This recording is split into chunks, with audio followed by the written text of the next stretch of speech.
HSC আইসিটির চতুর্থ অধ্যায় নিয়ে আজকের ভিডিও, এবং এই ভিডিওর মাধ্যমে আপনারা এইচএসসি আইসিটির চতুর্থ অধ্যায় সম্পর্কে বিস্তারিত তথ্য জানানোর চেষ্টা করব আমি। আর এখানে হচ্ছে চতুর্থ অধ্যায় HTML, chart, hypertext, transfer, markup language, এই অধ্যায়টির নাম। এখানে হচ্ছে প্রথমে রয়েছে ওয়েব ডিজাইনের ধারণা। আমরা ওয়েব ডিজাইন সম্পর্কে ধারণা লাভ করার জন্য প্রথমেই web page, website, web portal, তারপরে আইপি অ্যাড্রেস, ওয়েব ব্রাউজার ইত্যাদি সম্পর্কে জানতে পারি। যেমন প্রথমে হচ্ছে ওয়েব পেজ কি। ওয়েব পেজ হচ্ছে ইন্টারনেট ব্যবহারকারীদের দেখার জন্য বিভিন্ন দেশের সার্ভারে রাখা ফাইলকে ওয়েব পেজ বলা হয়। যেমন আমরা যদি কোনো একটি ওয়েবসাইটে ওয়েব পেজ চিন্তা করি, তাহলে এই নিচের একটি উদাহরণ দেওয়া রয়েছে, এই উদাহরণ অনুসারে দেখতে পারবো। 2 নম্বরে যেটা রয়েছে এই পেজের বিষয়বস্তু। এই পেজে বিভিন্ন ধরনের বিষয় থাকে, যেমন টেক্সট থাকে, তারপরে পিকচার থাকে, তারপরে MP4, PDF, তারপরে জেপিজি, বিভিন্ন ধরনের পিকচার, ছবি এগুলো থাকে। আর ওয়েবসাইটের যেই ওয়েবসাইট সম্পর্কে বলতে পারি, এক বা একাধিক ওয়েব পেজে যেখানে সংরক্ষণ করা হয় তাকে ওয়েবসাইট বলা হয়। তো ওয়েব পোর্টাল এখানে রয়েছে, দেখতে পাচ্ছেন। ওয়েব পোর্টাল কি? ওয়েব পোর্টাল হচ্ছে এক ধরনের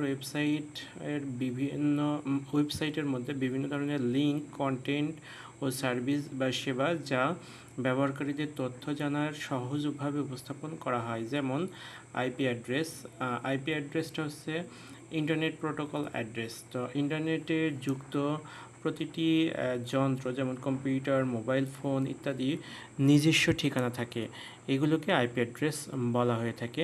যেমন 192.168 এখানে 192, 168, 0 এবং 1, এখানে হচ্ছে 4টি ভাবে আইপি অ্যাড্রেসকে বোঝানো হয়েছে। তো আইপি অ্যাড্রেসের 2টি ভার্সন রয়েছে, একটা হচ্ছে IPv4 এবং আরেকটি রয়েছে IPv6। অর্থাৎ IPv4 বলতে আমরা বুঝি যা ডেসিমাল সংখ্যায় প্রকাশ করা হয়ে থাকে, আর IPv6 যা হেক্সাডেসিমাল সংখ্যায় প্রকাশ করা হয়ে থাকে।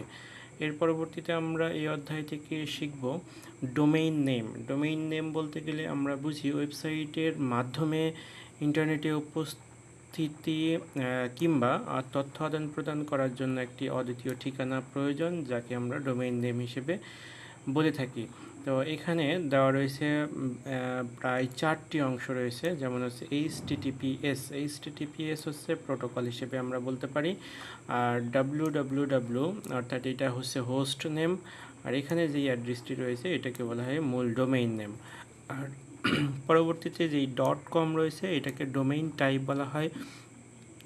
.com, .bd, .org, .net এগুলো হচ্ছে ডোমেইন টাইপ হিসেবে আমরা চিনতে পারি। অর্থাৎ ডোমেইন নেমের একটি ওয়েব অ্যাড্রেসের মধ্যে মোট 4টি অংশ থাকে। প্রথম হচ্ছে প্রোটোকল, দ্বিতীয় হোস্ট এবং তৃতীয় হচ্ছে ডোমেইন নেম, আর চতুর্থ হচ্ছে ডোমেইন টাইপ।